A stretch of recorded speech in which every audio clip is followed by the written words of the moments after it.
So, welcome to yet another edition of Newspapers and Language Learning. Newspapers have always been a great source for learning vocabulary every day, isn't it? So, we'll go into today's newspaper with special focus on the Times of India today. A few words for us. Is it compared to or compared with? Is it injury or wound? Is it burglary or robbery? Which is correct? You have to, you must, you should. The last one for today's vocabulary is, what is a bullbar? We'll just have a look at it now. So the first word for today is from the front page of today's Chennai edition of the Times of India. The word is compared to. Have a look at this article.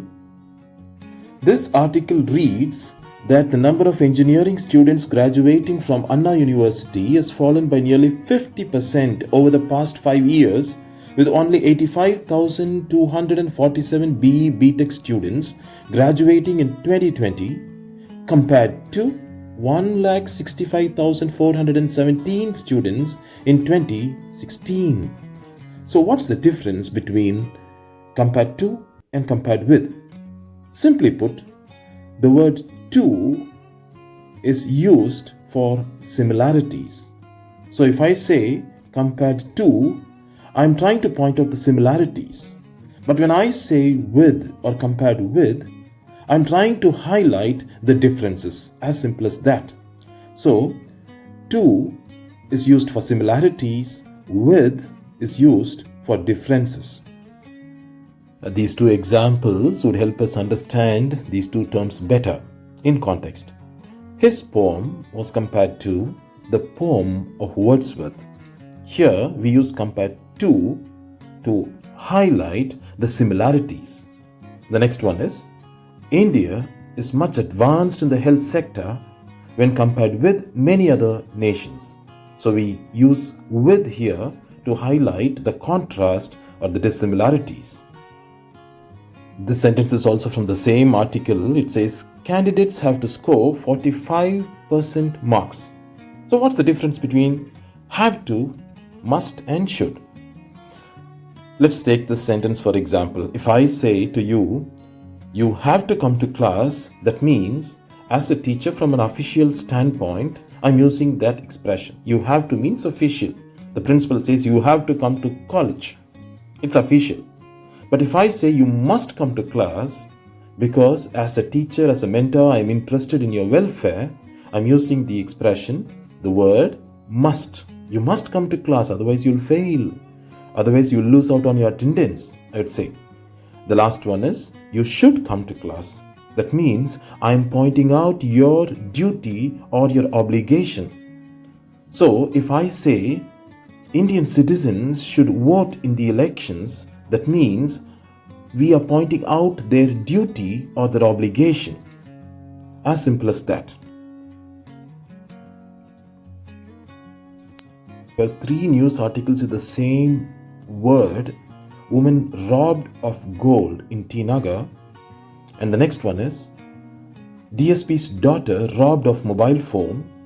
And the next one is, 3 arrested for robbing college student. So what's the difference between rob, burgle and steal?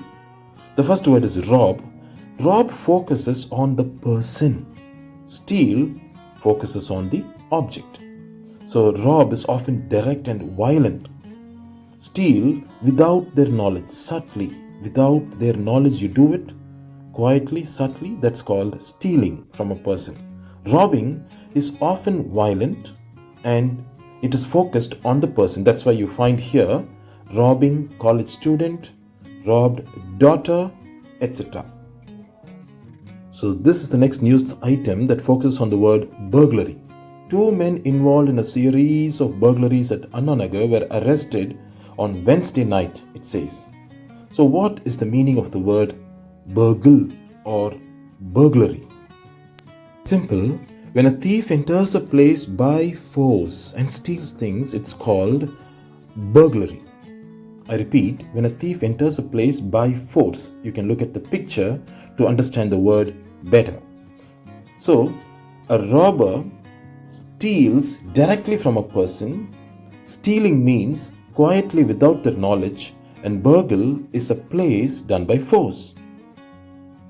So this is the last word of the day. Very often we must have seen these bullbars on cars. So what is a bullbar? A bullbar, simply put, is a strong metal grille fitted to the front of a motor vehicle to protect it against impact damage. I repeat, a strong metal grille fitted to the front of a motor vehicle to protect it against impact damage. Well, that's all for now. Do continue to read the day's newspapers. Have a good day.